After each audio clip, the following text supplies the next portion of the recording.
Hello guys, welcome back to our channel రాజఫ్షాల్ 122. Guys, మన కపిలేశ్వరం స్వామి temple అయితే దర్శనం అయితే అయిపోయింది. అయిపోయినాక ఏంటంటే తిరుపతిలో ఒక హోటల్కి అయితే వచ్చాము. ఎత్తుకుంటే హోటల్ ప్యూర్ వెజ్ అనమాట. సౌత్ ఇండియన్ ఫుడ్ అయితే బాగుంది.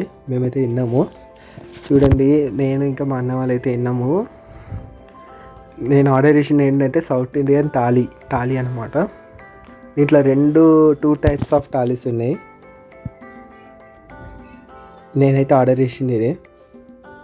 ఇంకా దీని తర్వాత ఏంటంటే మేము ఇక ఇక్కడ హోటల్లో తినేసి ఇంకా అరుణాచలంకి అయితే మూవ్ అయిపోయినాము. నెక్స్ట్ అరుణాచలం వీడియో అయితే వస్తుంది చూడండి. గైస్, సపోర్ట్ చేస్తున్నారు, అలాగే సపోర్ట్ చేయండి. ఇంకా ఏంటంటే వీడియో నచ్చితే లైక్ చేయండి, ఛానల్ని సబ్స్క్రైబ్ చేసుకోండి, అలాగే వీడియో కొంచెం షేర్ చేయడానికి చూడండి. Thanks for watching.